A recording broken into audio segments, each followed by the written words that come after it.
السلام علیکم ورحمۃ اللہ وبرکاتہ۔ ہماری زندگی میں ایک مرحلہ آتا ہے کہ کبھی کبھی ہمیں کسی دوست کی، کسی جاننے والے کی آزمائش کرنا پڑتی ہے۔ آپ جانتے ہیں آپ آزمائش کسی کی کیوں کرتے ہیں؟ ہم جب کبھی بھی کسی کو آزما رہے ہوتے ہیں تو در حقیقت ہم اس کو جانچنا چاہ رہے ہوتے ہیں، اس کی زندگی کے مختلف مخفی گوشے جاننا چاہ رہے ہوتے ہیں تاکہ وہ ہم پر آشکار ہوں۔ یعنی آزمائش گویا کہ شناخت کے لیے ہوتی ہے کہ جب امتحان کرنے والا کسی نامعلوم چیز کو معلوم کرنے کے لیے کسی کو امتحان سے گزارتا ہے۔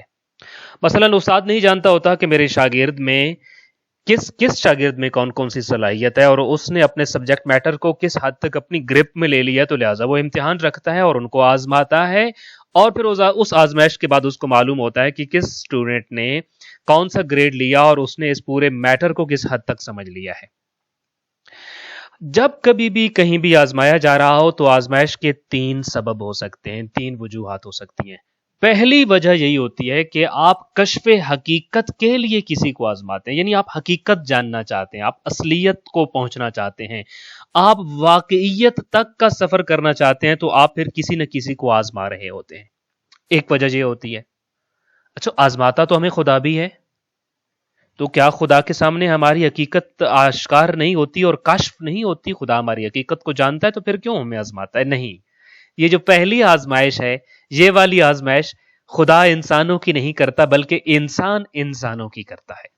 آزمائش کرنے کی پہلی وجہ کسی کی شناخت یا کشف حقیقت، جس سے خدا مبرہ ہے۔ کسی کو آزمانے کی دوسری وجہ یہ ہو سکتی ہے کہ ممکن ہے مجھے معلوم ہو کہ کوئی کیا ریئیکٹ کرے گا، مگر میں اپنے ساتھ والے فرینڈز جو ہیں اور پورا فرینڈ سرکل ہے ان کو بتانا چاہتا ہوں کہ فلاں کو اگر آپ ایسے کرو گے تو وہ یوں کر کے ریئیکٹ کرے گا۔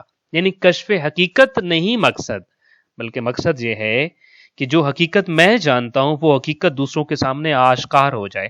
یعنی کبھی حقیقت آشکار کرنے کے لیے بھی کسی نہ کسی کو آزمایا جاتا ہے کہ اس کے بارے میں وہ حقیقت دوسروں کو بھی پتہ چلے، اور وہ جو چیز اس کے اندر نظریے کی صورت میں موجود تھی وہ نظریہ اس کا عمل بن کر دوسروں کے سامنے آ جائے۔ ہاں، خدا انسان کو اس طرح سے بھی آزماتا ہے، چونکہ عموماً ایک سوال پوچھا جاتا ہے اور آج کا ہمارا بوسر اسی حوالے سے ہے کہ جب خدا ظاہر و باطن سے آشنا ہے تو پھر آزماتا کیوں ہے؟ آزمائش تو تب ہے جب جانا نہ جائے۔ اس سوال میں تھوڑی الجھن ہے۔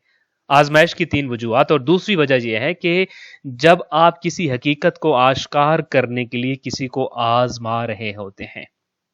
لہذا خدا کا کسی کو آزمانا اور امتحان دینا کسی استاد کی طرح کا امتحان نہیں ہے کہ جو اپنے شاگردوں کی حقیقت حال کو معلوم کرنے کے لیے اور کشف کرنے کے لیے ان سے امتحان لیتا ہے اور ان کو آزماتا ہے، بلکہ اللہ کی ذات اس سبب سے آزما رہی ہوتی ہے کہ وہ جو انسان کے اندر کی سوچ ہے وہ عمل میں ڈل جائے اور اس عمل کی بنیاد پر وہ مستحق عذاب یا مستحق ثواب بن جائے۔